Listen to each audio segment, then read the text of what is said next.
Hello everyone, स्वागत है आप सभी का टॉपर्स प्राइम चैनल में। इस वीडियो में आज हम पढ़ेंगे हिस्ट्री का next topic, most important topic है मौर्य साम्राज्य। ओके, इम्पोर्टेंट फैक्ट्स जानेंगे, उसके बाद क्वेश्चंस देखेंगे कि क्या क्या क्वेश्चंस जो हैं बनते हैं, क्या पहले पूछे गए हैं। ठीक है, इसके अलावा अगर आप वीडियोस की पीडीएफ चाहिए, हिस्ट्री के जो भी लेक्चर हुए हैं उनकी, और साथ में जो आने वाले लेक्चर है अगर उनके लिए पीडीएफ लेना चाहते हैं तो आप हमारा HCS क्रैश कोर्स या DSSB क्रैश कोर्स ले सकते हैं। आप जिस भी एग्जाम की तैयारी कर रहे हैं, चाहे HCS की करें या DSSB की, तो उनको ले सकते हैं। उनमें आपको जो है सारी वीडियोस की जो PDF है वो प्रोवाइड करवाई जाएगी। लिंक आपको इसका डिस्क्रिप्शन बॉक्स में दिया गया है। तो चलिए, मौर्य साम्राज्य या मौर्य वंश की बात कर रहे हैं हम। जो मौर्य साम्राज्य का जो काल है वो माना जाता है 323 ईसा पूर्व से लेकर 184 ईसा पूर्व तक का काल जो था ये मौर्य साम्राज्य का काल था। ओके, फिर क्वेश्चन आता है कि मौर्य साम्राज्य की जानकारी के स्रोत कहाँ कहाँ से मिलते हैं। तो देखिए, ग्रंथों से भी मिलते हैं, यानी कि साहित्य स्रोत भी हैं, और दूसरा पुरातात्विक जो स्रोत होते हैं उनसे भी है। पुरातात्विक स्रोतों में अगर मैं बात करूं तो वो यहाँ अशोक के जो अभिलेख हैं उनसे जो है हमें मौर्य साम्राज्य की जानकारी मिलती है। साथ ही अगर साहित्य या ग्रंथों की बात करूं तो विष्णुगुप्त या कौटिल्य का जो अर्थशास्त्र है वहाँ से हमें मौर्य साम्राज्य की जानकारी मिलती है। इसके अलावा कथा सरित सागर है, कथा सरित सागर किसका है? ये कथा सरित सागर सोमदेव का, यहाँ से भी जो हमें मौर्य साम्राज्य की जानकारी मिलती है। कल्पसूत्र है, ये पूछ भी लिए जाते हैं ग्रंथ किसके हैं, तो ये किसका है? कल्पसूत्र भद्रबाहु का, यहाँ से भी मौर्य साम्राज्य के बारे में पता चलता है। महाभाष्य है पतंजलि का। ओके, और वरहित कथा मंजरी, वरहित कथा मंजरी यहाँ से भी पता चलता है। ये किसका है? वरहित कथा मंजरी, ये क्षेमेंद्र का है, क्षेमेंद्र, ठीक है, इसका ग्रंथ है, इन्होंने लिखा है। तो यहाँ से भी जो है हमें मौर्य वंश के बारे में पता चलता है। ठीक है, तो याद रखिए। चलिए देखते हैं, हम मौर्य वंश की स्थापना की बात कर रहे हैं। तो देखिए, मौर्य वंश की स्थापना किसने की थी? चंद्रगुप्त मौर्य ने की थी। कब की थी? 322 ईसा पूर्व से लेकर 298 ईसा पूर्व तक जो था किसका काल रहा था? मतलब मौर्य का ही रहा था, लेकिन कौन थे? मतलब 298 तक जो शासक रहे वो कौन थे? चंद्रगुप्त मौर्य। तो चंद्रगुप्त मौर्य का जो शासनकाल था वो 322 से लेकर 298 ईसा पूर्व का था। चंद्रगुप्त मौर्य ने जो उनके प्रधानमंत्री थे चाणक्य या कौटिल्य, उनकी सहायता से जो अंतिम नंद शासक हुए, कौन हुए थे अंतिम नंद शासक? धनानंद। इसके अलावा नंद शासक का संस्थापक पूछा जाता है तो वो कौन थे? महापद्मानंद थे। ठीक है, धनानंद जो थे ये लास्ट शासक थे, उनको हराया था। और 25 वर्ष की आयु में जो था इन्होंने मगध का सिंहासन प्राप्त किया और पहले भारतीय साम्राज्य की स्थापना की थी। किसने? चंद्रगुप्त मौर्य ने। तो अगर ये क्वेश्चन आए कि प्रथम अखिल भारतीय साम्राज्य की स्थापना किसने की थी, तो वो की थी चंद्रगुप्त मौर्य ने। ठीक है, चंद्रगुप्त मौर्य का जन्म 345 ईसा पूर्व में हुआ था। धनानंद को हराने में चाणक्य ने चंद्रगुप्त मौर्य की मदद की थी, जो बाद में चंद्रगुप्त का प्रधानमंत्री बना था। ठीक है, चाणक्य, कौटिल्य या विष्णुगुप्त, यानी कि चाणक्य के ये नाम पूछे जाते हैं कि इसमें चाणक्य का दूसरा नाम क्या है। तो दो नाम और थे, कौटिल्य और विष्णुगुप्त। इन्होंने अपनी बुक लिखी थी अर्थशास्त्र, जिसका संबंध किससे है? राजनीति से है। ठीक है, चलिए आगे देखिए। चंद्रगुप्त मगध की राजगद्दी पर 322 ईसा पूर्व में बैठा था और किसका अनुयायी था? जैन धर्म का ये अनुयायी था। इन्होंने जो अपना अंतिम समय था वो कर्नाटक के श्रवणबेलगोला नामक स्थान पर बिताया था। तो ये SSC में क्वेश्चन आ चुका है कि चंद्रगुप्त मौर्य की जो मृत्यु हुई थी वो कहाँ पर हुई थी? तो ये श्रवणबेलगोला में हुई थी और ये जैन धर्म के अनुयायी थी। मोस्ट इंपॉर्टेंट है, ये दो चीजें याद रखिए। ओके, 305 ईस्वी में सेल्यूकस निकेटर को भी हराया था इन्होंने।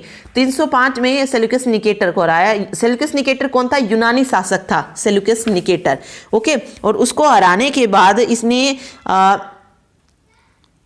मतलब सेल्यूकस निकेटर से जो काबुल था, हिरात था, कंधार, बलूचिस्तान, पंजाब, ये सारे क्षेत्र जो थे उससे ले लिए थे। उसके बाद सेल्यूकस निकेटर ने अपनी जो उसकी पुत्री थी उनका विवाह, कार्नेलिया की शादी जो थी ये किससे करवाई थी? चंद्रगुप्त मौर्य के साथ करती थी। और युद्ध की संधि शर्तों के अनुसार 4 प्रांत काबुल, कंधार, हेरात और मकरान ये चंद्रगुप्त को दे दिए थे। ठीक है, उसके बाद इन्होंने अपना जो राजदूत था मेगस्थनीज, उसको भी जो था किसके दरबार में भेजा था? चंद्रगुप्त मौर्य के। तो ये क्वेश्चन आता है कि चंद्रगुप्त मौर्य के शासनकाल में कौन भारत आया था, या फिर ये पूछते हैं कि मेगस्थनीज किसके शासनकाल में भारत आया था? तो ये चंद्रगुप्त के शासनकाल में भारत आया था। ये भी इंपॉर्टेंट है। चंद्रगुप्त मौर्य ने किससे जैन धर्म की दीक्षा ली थी, तो पूछा जाता है जैनी गुरु भद्रबाहु से इन्होंने जो थी जैन धर्म की दीक्षा ली थी। ओके, तो ये बता दिया मैंने मैक्सथनीज का। मैक्सथनीज ने कौन सी पुस्तक लिखी थी, इंडिका पुस्तक लिखी थी, जिसमें उसने भारत के बारे में बताया था। ओके, चंद्रगुप्त मौर्य और सेल्यूकस के बीच हुए युद्ध का एथियानस ने चंद्रगुप्त मौर्य और सेल्यूकस के बीच जो युद्ध हुआ था उसे एथियानस ने जो था बताया है।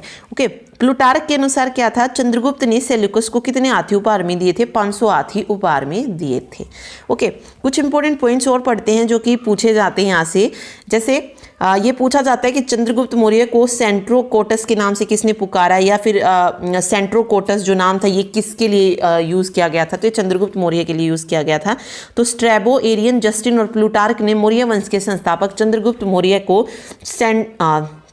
सेंड्रोकोटस के नाम से पुकारा है। ओके, सर्वप्रथम सर विलियम जोन्स ने 1793 ईस्वी में सेंट्रोकोटस की पहचान चंद्रगुप्त मौर्य से की। विशाखदत्त कृत मुद्रा राक्षस में चंद्रगुप्त को वृषल या कुलीन बताया है। तो ये क्वेश्चन भी आ चुका है कि किस जो राजा था उसको वृषल या कुलहीन बताया गया है मुद्रा राक्षस में, तो वो चंद्रगुप्त को बताया गया है। और मुद्रा राक्षस किसने लिखी है, विशाखदत्त ने लिखी है। तक्षशिला विश्वविद्यालय के आचार्य पूछा जा सकता है, तो चाणक्य थे, और ये सिंध और झेलम नदियों के बीच में स्थित है। ठीक है, और चंद्रगुप्त मौर्य के आचार्य ने सप्तांग सिद्धांत, सप्तांग थ्योरी का भी प्रतिपादन किया था। तो इसके अनुसार राज्य के जो अंग होते हैं वो क्या क्या होते हैं, चंद्रगुप्त मौर्य के अकॉर्डिंग, राजा, अमात्य, जनपद, दुर्ग, कोश, सेना एवं मित्र। तो ये 7 अंग जो हैं माने हैं किसने, चाणक्य ने। ठीक है, तो इसको याद रखिएगा। चलिए आगे देखिए, मैकियावेली के प्रिंस की तुलना कौटिल्य के अर्थशास्त्र से की जाती है। तो ये भी क्वेश्चन आता है कि मैकियावेली के प्रिंस की तुलना किससे की गई है, तो कौटिल्य के अर्थशास्त्र से की गई है। पाटलिपुत्र में जो चंद्रगुप्त का महल था वो किसका बना था, लकड़ी का बना था। जस्टिन जो थे उन्होंने चंद्रगुप्त मौर्य की सेना को डाकुओं का गिरोह कहा था, और इसी ने सेंड्रोकोटस तथा सिकंदर महान की भेंट का भी जो है वर्णन किया है। आगे देखिए, अभिधान चिंतामणि में कौटिल्य के कई नामों का उल्लेख मिलता है। यूनानी लेखक प्लूटार्क के अनुसार चंद्रगुप्त ने 6 लाख की सेना लेकर संपूर्ण भारत को रोंद डाला और उस पर अधिकार कर लिया था। चंद्रगुप्त मौर्य ने सेल्यूकस को 305 में हराया था। एक संधि हुई जिसमें शादी होने के बाद जो 4 प्रांत थे वो दहेज में दिए गए थे, जब चंद्रगुप्त ने उसकी पुत्री से विवाह किया था, काबुल, कंधार, मकरान और हेरात। ठीक है, और ये हम पढ़ चुके। प्लूटार्क के अनुसार चंद्रगुप्त ने भी सेल्यूकस को 500 हाथी उपहार में दिए थे। तो देखिए, पहले तो 4 राज्य जो थे, 4 जो प्रांत थे, ये किसने दिए थे, सेल्यूकस ने दिए थे। किसको, चंद्रगुप्त मौर्य को। और चंद्रगुप्त मौर्य ने उसको सेल्यूकस को क्या दिए थे, 500 हाथी उपहार में दिए थे। ये प्लूटार्क का मानना है। ठीक है, आगे देखिए, सेल्यूकस ने अपने राजदूत मैक्सिनीज को चंद्रगुप्त के दरबार में भेजा और इंडिका बुक लिखी थी। चंद्रगुप्त मौर्य ने जब मगध पर आक्रमण किया था उस समय वहां का शासक कौन था, धनानंद था। गिरनार अभिलेख से प्राप्त होता है कि चंद्रगुप्त के राज्यपाल पुष्यगुप्त वैश्य ने सुदर्शन नामक झील का निर्माण करवाया था। अगेन इंपॉर्टेंट क्वेश्चन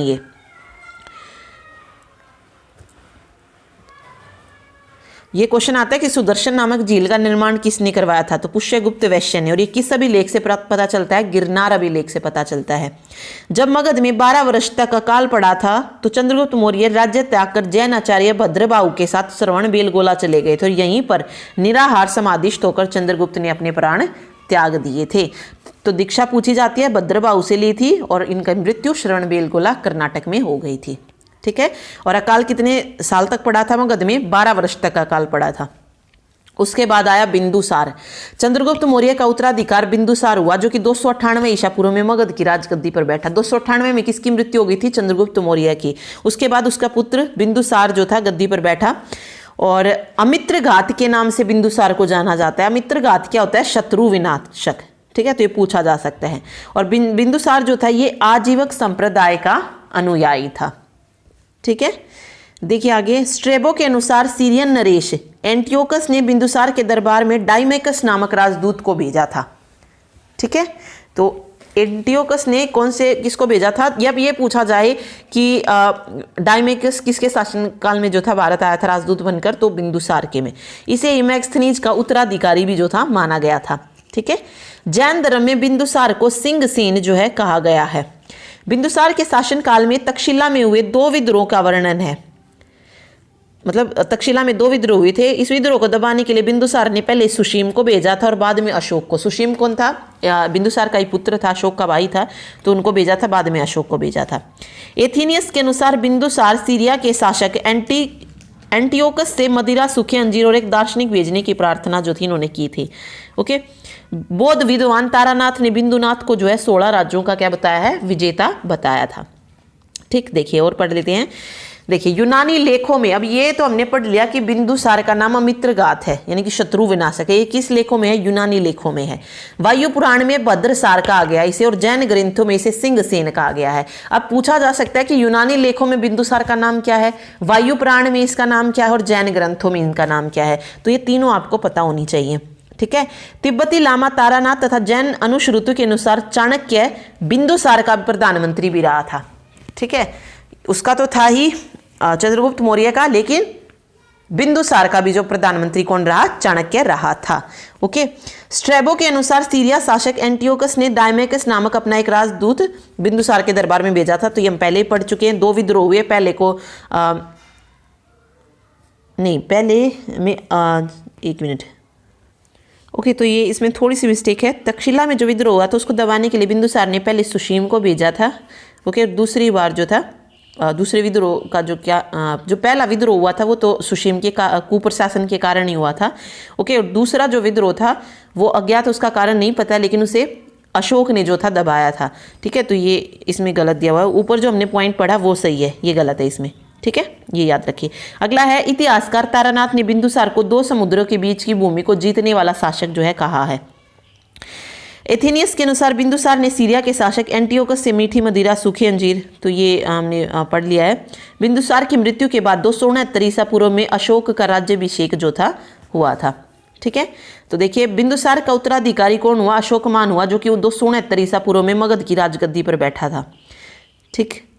राजगद्दी पर बैठने के समय अशोक कहाँ का राज्यपाल था? अवंती का राज्यपाल था। मास्की एवं गुजरा अभिलेख में अशोक का नाम अशोक मिलता है। इसके अलावा 2 और अभिलेख हैं जिसमें इसका नाम, जैसे नेतुर और उद्देगोलम, ये जो शिलालेख हैं इनमें इसका नाम क्या है? अशोक ही है। क्योंकि और भी अभिलेख है जिसमें इसका नाम देवानाम प्रिय भी है। तो ये क्वेश्चन HCS में पूछा भी गया था कि कौन सा अभिलेख है जिसमें अशोक का नाम अशोक है, ना कि देवानाम प्रिय है। तो वो मास्की अभिलेख था। इसके अलावा गुजरा अभिलेख भी है, नेतुर में भी और उद्देगोलम में भी है। तो ये 4 शिलालेख आपको याद रखने हैं। और पुराणों में इन्हें क्या कहा गया है? अशोक वर्धन कहा गया है। ठीक है। चलिए आगे देखिए। अशोक ने अपने अभिषेक के 8वें वर्ष लगभग 261 ईसा पूर्व में कलिंग पर आक्रमण कर दिया था। कलिंग युद्ध जो था कब हुआ था? जब अशोक का अभिषेक हुआ उसके 8वें वर्ष जो था कलिंग युद्ध हो गया था 261 ईसा पूर्व में, और कलिंग की राजधानी तोसली पर इन्होंने अधिकार कर लिया था। ठीक है। पिलनी का कथन है कि मिस्र के राजा फिलाडेल्फस ने पाटलिपुत्र में डियानीसियस नाम का एक राजदूत भेजा। देखिए पहले कौन आया था? मैक्स्थनीज आया था। ठीक है। उसके बाद डिमेकस आया, और अब कौन आया? डियानीसियस आया था। ये अशोक के दरबार में आया था। ओके। चलिए, उपगुप्त नामक बौद्ध भिक्षु ने अशोक को बौद्ध धर्म की दीक्षा दी थी। अभी याद रखिए, चंद्रगुप्त मौर्य जैन धर्म के अनुयायी थे, बिंदुसार आजीवक संप्रदाय से थे, मतलब उसको मानते थे, और जो अशोक थे इन्होंने किसको अपनाया था? बौद्ध धर्म को अपनाया था। और इन्होंने शिक्षा किससे ली? उपगुप्त से ली थी। और चंद्रगुप्त मौर्य ने जैन धर्म की दीक्षा किससे ली थी? भद्रबाहु से ली थी। तो ये 2-3 पॉइंट जो आपको याद रखने हैं। चलिए आगे देखिए। अशोक ने आजीवकों को रहने हेतु बराबर की पहाड़ियों में 4 गुफाओं का निर्माण करवाया, जिनका नाम करज, चौपार, सुदामा तथा विश्व झोपड़ी था। ठीक है। अशोक की माता का नाम क्या था? शुभद्रांगी था। और कहीं कहीं पर इनका नाम जो है धर्मा भी मिलता है, धर्मा। तो दोनों ही नाम थे इनके, धर्मा और शुभद्रांगी। ठीक है। चलिए आगे देखिए, अशोक ने बौद्ध धर्म के प्रचार के लिए अपने पुत्र महेंद्र एवं पुत्री संघमित्रा को श्रीलंका भेजा था। ये भी क्वेश्चन एसएससी में आ चुका है कि अशोक ने बौद्ध धर्म के प्रचार के लिए किन्हें श्रीलंका भेजा था, तो पुत्र महेंद्र और पुत्री संघमित्रा को श्रीलंका इन्होंने भेजा था। भारत में शिलालेख का प्रचलन सर्वप्रथम अशोक ने ही किया था। अशोक के शिलालेख में किन किन लिपि का प्रयोग हुआ है? ब्राह्मी, खरोष्टी, ग्रीक, अरमाइक लिपि का जो है प्रयोग किया गया है। ठीक है, ग्रीक एवं अरमाइक लिपि का जो अभिलेख है ये अफगानिस्तान से प्राप्त हुआ था। खरोष्टी लिपि का अभिलेख उत्तर पश्चिम पाकिस्तान से, और शेष भारत में ब्राह्मी लिपि के अभिलेख मिले थे। तो देखिए, ब्राह्मी के तो भारत से मिले थे, ग्रीक और अरमाइक के अफगानिस्तान से, और खरोष्टी के उत्तर पश्चिम पाकिस्तान से मिले थे। ठीक है, अशोक के अभिलेखों को जो है 3 भागों में बांटा गया है। कौन कौन से? देखिए, शिलालेख, शतम्भलेख और गुहालेख, इन 3 भागों में जो है अशोक के अभिलेखों को बांटा गया है। ओके, अशोक के शिलालेख की खोज 1750 ईस्वी में पाद्रिटी फैंथेलर ने की थी, जिनकी संख्या कितनी बताई गई? 14 बताई गई थी। ठीक है, लेकिन उन्हें पढ़ने में सबसे पहली सफलता 1837 ईस्वी में किसको हुई थी? जेम्स प्रिंसिप को सफलता मिली थी उन्हें पढ़ने में। ठीक है, और अशोक के स्तंभ लेख की संख्या कितनी है? 7 है, जो केवल ब्राह्मी लिपि में लिखी गई है। शिलालेख कितने हैं? 14 हैं, लेकिन स्तंभ जो क्या कहते उन्हें, वेट एक मिनट, स्तंभ लेख, ठीक है, क्योंकि 3 भागों में बटे थे अभिलेख, तो स्तंभ लेख कितने हैं? 7 है, जो कि किस भाषा में लिखे गए हैं? ब्राह्मी लिपि में जो है ये लिखे हैं। और 7 भी स्तंभ लेख है, लेकिन ये 6 भिन्न भिन्न स्थलों पर हैं। देखिए, ये 6 अलग अलग स्थानों से प्राप्त हुए, मतलब 7 स्तंभ लेख है, लेकिन 6 जगह से प्राप्त हुए थे। कौन कौन से? सबसे पहले है जैसे प्रयाग स्तंभ लेख, ये जो है कौसंबी में था, बाद में अकबर द्वारा जो था इसे इलाहाबाद के किले में रखा गया था, तो यही है इसमें। उसके बाद है दिल्ली टोपरा। दिल्ली टोपरा जो स्तंभ है ये जो था उत्तर प्रदेश के सहारनपुर में था पहले, लेकिन बाद में इसे जो फिरोज शाह तुगलक था ये दिल्ली लेकर गया था। ठीक है, और इस पर जो है अशोक के 7 अभिलेख जो हैं उत्कीर्ण है दिल्ली टोपरा पर। आगे है दिल्ली मेरठ, पहले ये मेरठ में था, उसके बाद ये स्तंभलेख जो था फिरोज शाह द्वारा कहाँ ले जाया गया? दिल्ली लाया गया था।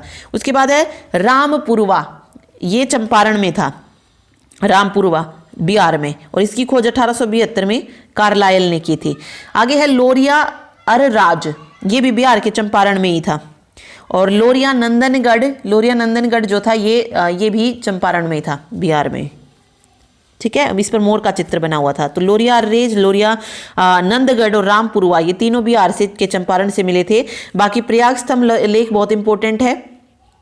ठीक है, अब कहाँ पर है? इलाहाबाद के किले में। और दिल्ली टोपरा इंपॉर्टेंट है, दिल्ली में स्थित है, फिरोज शाह तुगलक ले गया था, और दिल्ली मेरठ। ठीक, देखिए, कौशंबी अभिलेख को रानी का अभिलेख कहा जाता है। कौशंबी जो अभिलेख है उसको क्या कहा जाता है? रानी का अभिलेख भी कहा जाता है। अशोक का जो सबसे छोटा स्तंभ है पूछा जाता है कौन सा है? रुम्मनदेही लेख स्तंभ है। ओके, इसी में लुम्बिनी में धम्म यात्रा के दौरान अशोक द्वारा भू राजस्व की दर जो थी हटा दी गई थी। ठीक, सबसे छोटा रुम्मनदेही वाला हो गया, और सबसे 7वां अभिलेख जो अशोक का वो सबसे लंबा है। ठीक है, ओके, प्रथम जो शिलालेख है उसमें यह घोषणा की गई है कि सभी मनुष्य क्या हैं? मेरे बच्चे हैं। अशोक का सारेकुना या कदहार अभिलेख ग्रीक एवं आर्मेयिक भाषा में जो था प्राप्त हुआ था। इनके साम्राज्य में मुख्यमंत्री और पुरोहित की नियुक्ति के पहले उनके चरित्र को काफी जांचा परखा जाता था, जिसे उपदा परीक्षण जो था कहा जाता था। क्या कहा जाता था? उपदा परीक्षण। ठीक है, सम्राट की सहायता के लिए मंत्री परिषद भी होती थी, जिसमें सदस्यों की संख्या 12, 16 या 20 हुआ करती थी। मंत्री परिषद भी जो थी होती थी। अशोक के समय मौर्य साम्राज्य में प्रांतों की संख्या कितनी थी? 5 थी, और प्रांतों को क्या कहा जाता था? चक्र कहा जाता था। ठीक है, प्रांतों के जो प्रशासक होते थे उन्हें कुमार या आर्य पुत्र या राष्ट्रिक जो थे वो कहलाते थे। प्रांतों का जो विभाजन था ये किस में किया गया था? विषय में किया गया था, जो विषयपति के अधीन होते थे। प्रशासन की सबसे छोटी इकाई इस वक्त ग्राम थी, जिसका मुखिया ग्रामीक कहलाता था, और सबसे छोटा जो था वो गोप था, जो 10 ग्रामों का शासन संभालता था। प्रशासकों में प्रशासन की सबसे छोटी इकाई ग्राम, और प्रशासक में सबसे छोटा गोप होता था, जो कि 10 गांव को संभालता था। ओके, मैक्सनीज के अनुसार नगर का 30 सदस्यों का एक मंडल जो था होता था। बिक्री कर के रूप में मूल्य का 10वां भाग वसूला जाता था। इसे बचाने वाले को मृत्यु दंड जो था दे दिया जाता था। मैक्सनीज के अनुसार एग्रोनोमाई मार्ग निर्माण अधिकारी था। एग्रोनोमाई, ये मार्ग निर्माण का जो विशेष अधिकारी होता था उसको बोला जाता था एग्रोनोमाई। ये आगे टर्म पढ़ेंगे एक साथ। जस्टिन के अनुसार चंद्रगुप्त मौर्य की सेना में लगभग 50,000 अश्वरोही सैनिक, 9,000 हाथी और 8,000 रथ थे। ठीक है, जस्टिन के अनुसार चंद्रगुप्त ने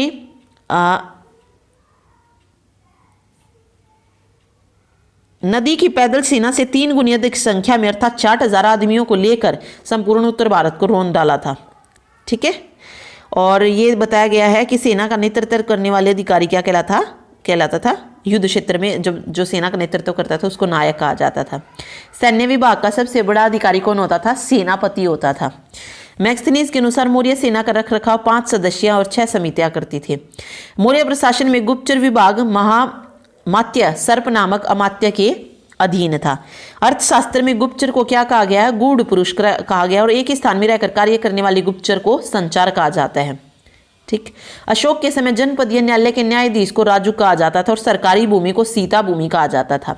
बिना वर्ष की अच्छी खेती होने वाली भूमि को आदेव मात्रक जो था कहा जाता था। बिना वर्षा की जो अच्छी खेती होती थी उसको। मैक्सनीज ने भारतीय समाज को 7 वर्गों में विभाजित किया था। दार्शनिक, किसान, अहीर, कारीगर, सैनिक, निरीक्षण और सभासद। जो औरत स्वयं वैश्यावृत्ति को अपना लेती थी उसको रूपा जीवा कहा जाता था। ये टर्म आएंगे अभी आगे। नंद वंश के विनाश करने में चंद्रगुप्त मौर्य ने कश्मीर के राजा प्रवर्तक से जो थी सहायता प्राप्त की थी, और मौर्य शासन लगभग 137 सालों तक रहा था। अंतिम शासक जो था मौर्य वंश का कौन था? बृहद्रथ था, जिसकी हत्या उसी के सेनापति पुष्यमित्र शुंग ने की थी 185 ईसा पूर्व में, और मगध पर किस वंश की नींव डाल दी थी? शुंग वंश की नींव जो थी इन्होंने डाली थी। तो मौर्य साम्राज्य के बाद कौन सा वंश आया था? शुंग वंश आया था। ठीक है, चलिए आगे देखते हैं अशोक के जीवन की महत्वपूर्ण घटनाएं। कलिंग युद्ध अशोक के अभिषेक के 8वें वर्ष में हो गया था। बौद्ध धर्म इन्होंने अभिषेक के 9वें वर्ष बाद इन्होंने बौद्ध धर्म ग्रहण कर लिया था। बौद्ध यात्रा अभिषेक के 10वें वर्ष में, और लुम्बिनी यात्रा अभिषेक के 20 वर्ष यानी कि अभिषेक होने के बाद 20वें वर्ष में थी। ठीक है, अर्थशास्त्र में वर्णित अशोक के 18 तीर्थ देखे। मंत्री और पुरोहित ये जो होते थे ये प्रमुख अधिकारी थे। समाहर्ता कौन था? जो राजस्व विभाग का प्रधान अधिकारी होता था उसको समाहर्ता बोला जाता था। जो राजकीय कोषाधिकारी था उसे सन्निधाता बोलते थे, और सेनापति होता था। राजा के उत्तराधिकारी को क्या बोला जाता था? युवराज बोला जाता था। फौजदारी न्यायालय के न्यायाधीश को प्रतिष्ठा, सेना के संचालक को यानी कि जो सेना का संचालक करता था युद्ध क्षेत्र में उसको नायक बोलते थे। देश के उद्योग धंधों का प्रधान निरीक्षक कर्मांतरिक होता था। दीवानी न्यायालय का न्यायाधीश किसे कहा जाता था? व्यवहारिक कहा जाता था उसे। मंत्री परिषद का अध्यक्ष मंत्री परिषदाध्यक्ष बोलते थे। सैन्य सामग्री जुटाने वाले प्रधान अधिकारी को दंडपाल बोला जाता था। सीमावर्ती दुर्गों के रक्षक को अंतपाल बोलते थे, और देश के भीतरी दुर्गों का प्रबंध दुर्गपाल कहलाता था। नगर के प्रमुख अधिकारी को पौर या नागरिक कहते थे। राजकीय कागजातों को सुरक्षित रखने वाला अधिकारी को क्या कहलाता था? प्रशासता कहलाता था। ठीक है, वन विभाग का प्रधान अधिकारी आटविक, सम्राट की अंगरक्षक सेना का अधिकारी अंतर्वेशिक, और राजमहलों की देखरेख करने वाला प्रधान अधिकारी द्वारिका। और ये 18 की 18 टर्म किसमें बताई गई हैं? अर्थशास्त्र में बताई गई हैं। ठीक है, तो ये याद रखिए। आगे देखिए, धम्म महामात्र कौन था? नवीन अधिकारी जो जनता में धम्म के प्रति रुचि पैदा करता था। तो धम्म की शुरुआत किसने की थी ये पूछा जाता है, तो अशोक ने की थी। और जो अधिकारी जनता में धम्म के प्रति रुचि पैदा करता था उसको धम्म महामात्र बोला जाता था। युक्त कौन होता था? जिला का अधिकारी होता था। और जो भूमि की पैमाइश करने वाला न्यायिक अधिकारी होता था उसको राजुक बोला जाता था। राजकीय कृषि विभाग का अध्यक्ष सीता अध्यक्ष, और सीता भूमि हमने पढ़ी थी। ठीक है, खानों का अध्यक्ष कौन होता था? आकाराध्यक्ष होता था। मुद्रा जारी करने वाले अध्यक्ष को लक्षणाध्यक्ष बोलते थे, और स्वतंत्र रूप से वैश्यावृत्ति करने वाली स्त्रियां रूप जीवा कहलाती थी। राजा द्वारा शिक्षकों, पुरोहितों, ब्राह्मणों को दान में जो भूमि दी जाती थी उसको ब्रह्मादि बोला जाता था। ब्रह्मादि। मार्ग निर्माण का विशेष अधिकारी एग्रोनोमाई, और एक ही स्थान पर संगठित होकर गुप्तचारी करने वाली संस्था क्या कहलाती थी? संस्था। ठीक है, आगे है मुद्राओं का परीक्षण करने वाला अधिकारी रूप दर्शक। एक मिनट अगेन, तो ये भी गलत है यहाँ पे। जो एक साथ मतलब एक जगह रहकर जो करते थे उनको संचार बोला था। ठीक है, अर्थव्यवस्था के प्रतिष्ठा प्रादेशिक। फौजदारी न्यायालय के उसको क्या बोलते थे? कंटक शोधन। और तोल माप का प्रभारी पोताध्यक्ष बोला जाता था।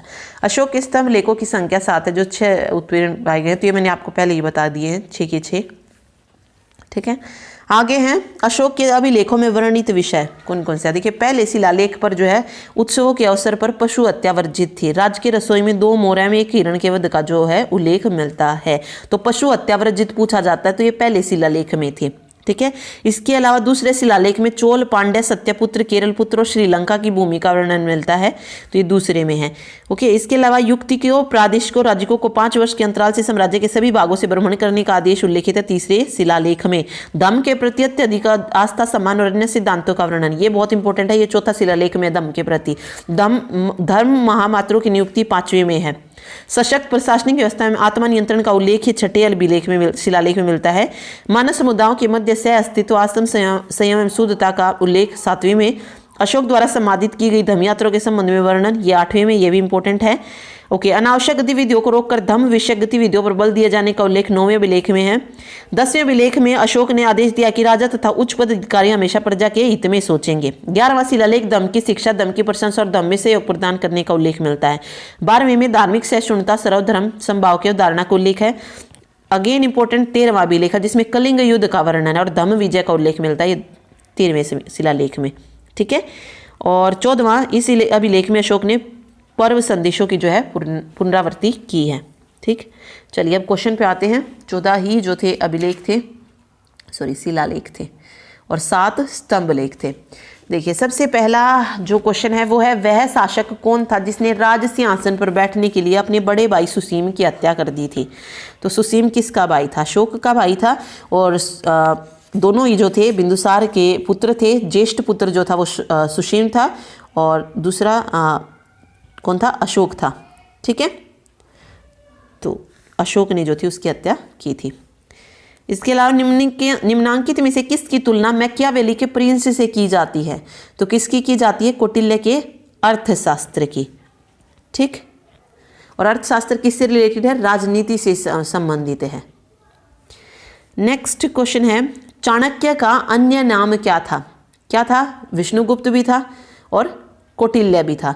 और वे कौन थे? चंद्रगुप्त मौर्य के प्रधानमंत्री थे और जो तक्षशिला विश्वविद्यालय था वहाँ के आचार्य भी थे। उन्होंने ही जो था नंद वंश का नाश करके चंद्रगुप्त मौर्य को क्या बनाया था? राजा बनाया था। तो विष्णुगुप्त यहाँ पर करेक्ट हो जाएगा। ठीक है। आगे देखिए, बिंदुसार ने विद्रोहियों को कुचलने के लिए अशोक को कहाँ भेजा था? स्वर्णगिरी, तक्षशिला, उज्जैन या वैशाली? तो बिंदुसार ने विद्रोहियों को कुचलने के लिए अशोक को तक्षशिला भेजा था, क्योंकि विद्रोह कहाँ पर हुआ था? तक्षशिला में हुआ था 2 बार। एक बार सुसीम को भेजा था और दूसरी बार अशोक को भेजा था। ठीक है। चलिए अगला देखिए। नेक्स्ट है, अशोक ने अपने सभी अभिलेखों में एक रूपता से किस प्राकृत का प्रयोग किया है? अर्धमागधी, सौर से निमागधी, आंगिकता। ओके। किस प्राकृत उसका प्रयोग किया? अर्धमागधी का प्रयोग किया है। ठीक है। नेक्स्ट देखिए, नेक्स्ट क्वेश्चन है, कौटिल्य और चाणक्य किसका प्रधानमंत्री था? तो ये चंद्रगुप्त मौर्य का था। ठीक। निम्नलिखित में से वह व्यक्ति कौन है जिसका नाम देवानाम प्रियदर्शी भी था? तो ये किसका नाम था? अशोक का नाम था। तो फर्स्ट ऑप्शन करेक्ट हो जाएगा। नेक्स्ट है, निम्नलिखित में से प्राचीनतम राजवंश, सबसे प्राचीन राजवंश कौन सा है? तो मौर्य वंश है। ठीक है। 322 से लेकर 185-84 ईस्वी तक जो था इसका काल रहा था। नेक्स्ट है, किस मौर्य शासक की सेनापति द्वारा हत्या कर दी गई थी? तो उसके सेनापति मतलब जो लास्ट मौर्य शासक हुआ कौन हुआ था? वृद्धृत, उसकी हत्या की थी। ठीक है। और ये हमें कहाँ से ज्ञात होता है कि वृद्धृत जो मौर्य शासक था आखिरी, उसकी हत्या उसके सेनापति ने की थी। ये बाणभट्ट के अरिष्टचरित से हमें पता चलता है कि जो अंतिम मौर्य सम्राट थे वृद्धृत, उसका जो सेनापति था कौन? पुष्यमित्र शुंग, ब्राह्मण सेनापति था पुष्यमित्र शुंग। इन्होंने जो थी इसकी धोखे से हत्या कर दी थी और एक नया वंश शुंग वंश की नींव जो थी इन्होंने डाली थी। ठीक है। चलिए अगला देखिए, अशोक का कौन सा अभिलेख धार्मिक सहिष्णुता के सिद्धांत को समर्पित है? तो देखिए 12वां अभिलेख है जो कि धार्मिक सहिष्णुता के सिद्धांत को समर्पित है। 13वें में तो क्या है? कलिंग युद्ध है। ठीक। चलिए नेक्स्ट देखिए, कौटिल्य के अर्थशास्त्र के अनुसार राजा की तरफ से सिक्के डलवाने वाले अधिकारी की संज्ञा क्या थी? जो सिक्के डलवाता था उसको क्या नाम जो था दिया गया था सिक्के डलवाने वाले को? तो या फिर ये पूछा जाए कि मुद्रा जारी करने वाले अधिकारी को क्या कहा जाता था? तो वो था लक्षणाध्यक्ष। ठीक है, कौन था? लक्षणाध्यक्ष। रूपदर्शक कौन था? जो मुद्राओं का परीक्षण करता था। ठीक है, डलवाने वाला और परीक्षण करने वाला अधिक है, ये मुद्राओं का परीक्षण करने वाला था। और लक्षणाध्यक्ष कौन था? मुद्रा जारी करने वाला अधिकारी था लक्षणाध्यक्ष। ओके, तो ये दोनों पॉइंट आप इसमें याद रखिए।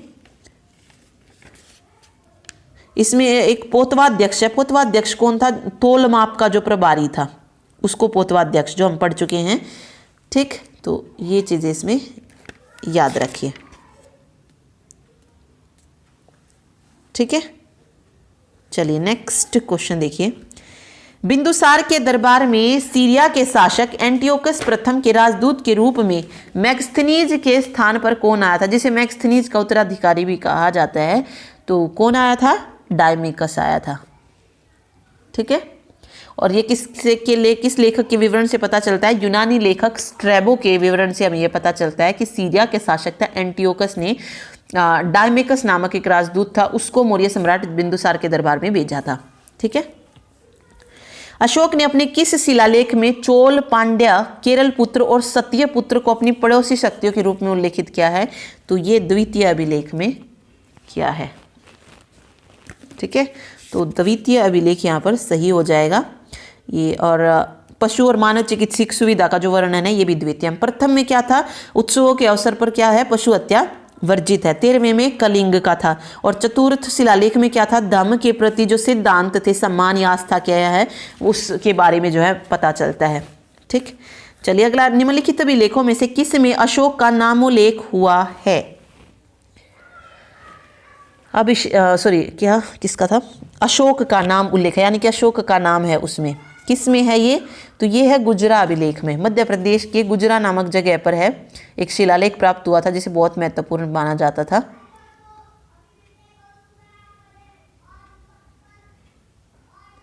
ठीक है,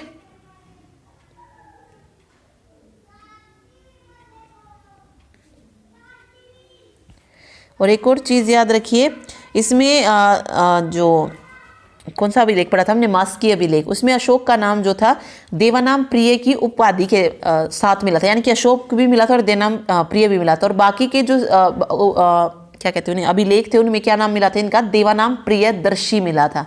ठीक है, ये चीज़ याद रखिए। तो मास्की अभिलेख में इनका नाम सिर्फ वो था अशोक, और इनकी उपाधि जो थी देवानाम प्रिय दी गई थी।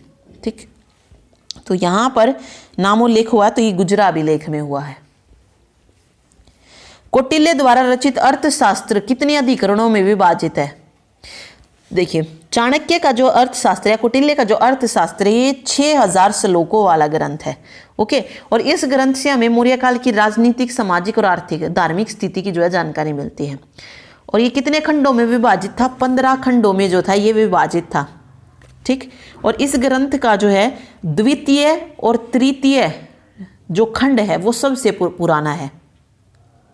ठीक, ये याद रखिए। चलिए नेक्स्ट देखिए, कालसी प्रसिद्ध है। कालसी क्या है? एक शिलालेख है जो कि अशोक के आंतरिक प्रशासन से रिलेटेड है। ठीक है, तो ये इसके लिए प्रसिद्ध है। ठीक, चलिए नेक्स्ट देखिए, उत्तराखंड में सम्राट अशोक के शिलालेखों की एक प्रति कहां पर मिली थी? तो ये कालसी से ही मिली थी। कहाँ से मिली थी? कालसी से मिली थी। कालसी जो है ये यमुना और टोंस नदी है उनके बीच में स्थित एक छोटा सा कस्बा है। देहरादून से लगभग 70 किलोमीटर की दूरी पर है।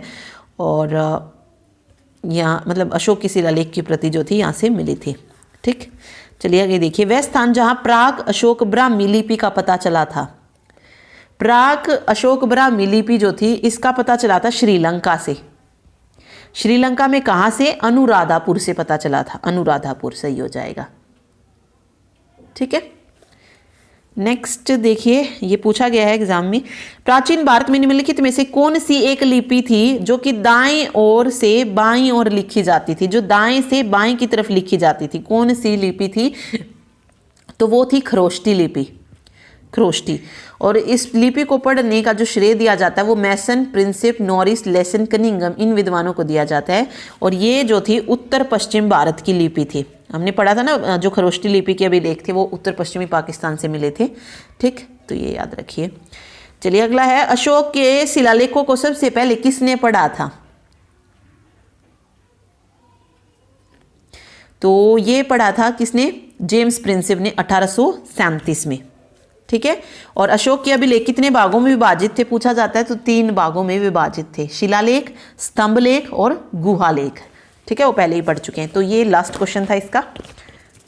ओके, बाकी मैंने साथ साथ बताई आपको कि ये क्वेश्चन पहले एसएससी वगैरह में पूछे गए। तो ये मेनली मैंने सिर्फ हाई लेवल के क्वेश्चन रखे हैं।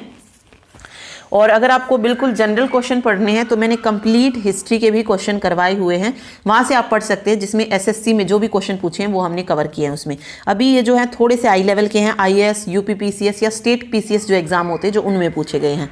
ठीक, तो वो आप वहाँ से कवर कर सकते हैं। ये मोस्ट इंपॉर्टेंट थे जो कि हाई लेवल के क्वेश्चन थे। ओके, तो ये था आज का हमारा टॉपिक, मौर्य साम्राज्य हमने पढ़ा। इसके बाद हम आगे कुछ और चीज़ें आएंगी, जैसे मौर्यत्र काल आएगा, जिसमें हम शुग वंश आया या कणव वंश आया, सातवाहन वंश, वाकाटक वंश, इन सब को कवर करेंगे। ठीक है, कुषाण वंश था। और इसके बाद जो मेन वंश रहा प्राचीन काल में वो कौन सा रहा था? गुप्त साम्राज्य और रहता है, तो वो हम डिस्कस करेंगे। उससे पहले वो जो छोटे छोटे साम्राज्य आए, ठीक है, उनको देखेंगे कि कौन कौन से आए थे, किसका संस्थापक कौन था, ठीक है, और किस क्रम में जो थे आए थे। ठीक, तो ये था lecture. Thank you so much. Video अच्छी लगे तो लाइक ज़रूर कीजिएगा। Thank you.